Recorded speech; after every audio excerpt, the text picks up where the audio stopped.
the duduspree.com, all the way from Washington. Thanks.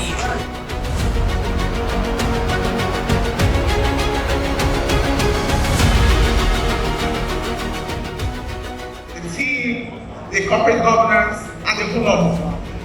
Now, 30% only accounts for the funding of the startup base.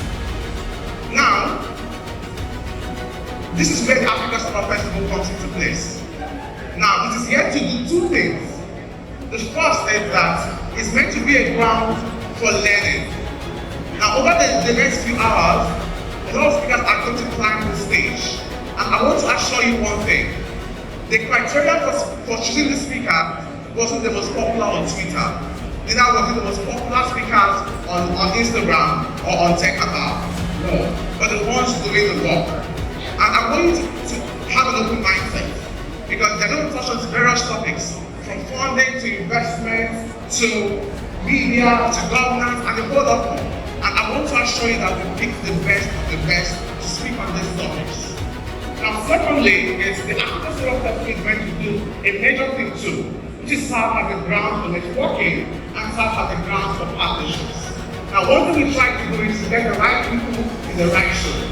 And they're going to do a diverse set of investors, startups, partners, and fellow tech enthusiasts. And I want you to keep an open mindset.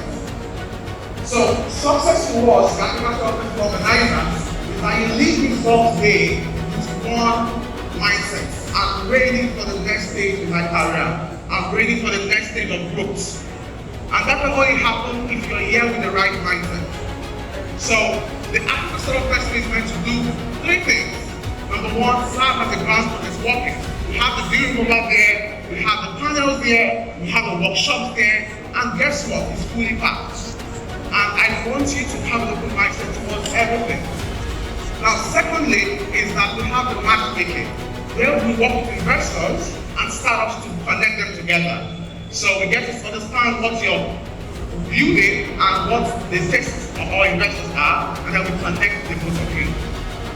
And before the end of the day, I want to assure you that if you keep an open mindset and if you also come with the clear aim of achieving something. Are you here to look for your next co-founder? Are you here to look for your next investor? Are you here to look for your next big tech case? So whatever it may be, I want you to have that mindset. Okay, so I'm going to close down here, but I want to keep living with one quote of mine, which is that no one is coming to save us. Absolutely no one is coming to save us. But guess what? That's okay, because we have each other. Thank you. Chamber of Commerce here in Nigeria, so that as members of the American Chamber of Commerce, they actually get access to liquid visas, so they can go do their fundraising. Just like ExxonMobil, Microsoft, or Google, now some of the great companies around this room today are able to get access to early appointments for their employees to go back to the US for training, for marketing, for fundraising. Because we want to see those connections continue. We want you to continue to look to the United States as a partner.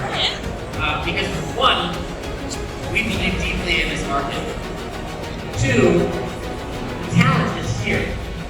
By 2050, 1 billion Africans will be of working age. That's a global workforce. I was just talking to the folks from Ebox, which is a software engineering company finding talent and then servicing companies. I am a huge believer in the power of business process outsourcing, and I always tell people that living in Lagos right now feels like living in Mumbai, India in like the mid-80s, right? It's about to explode.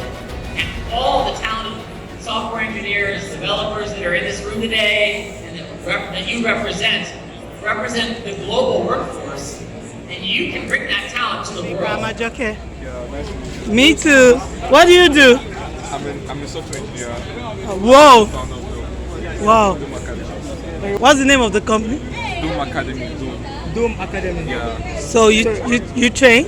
Yeah, we train people on like software skills, UI UX, tech skills. So now with the advent of AI, I'm crazy about AI. I love AI. If I not for the fact that I'm married, I'm likely to. Maybe I'll still marry an AI robot in the nearest future. So your academy in the nearest future presently. So what's your position and your take about AI? We could actually run training how to utilize AI for some business. So it's more African because we are community oriented in Africa. You guys committed to Yeah. Thanks so much. And thanks for being my photographer initially. Yeah.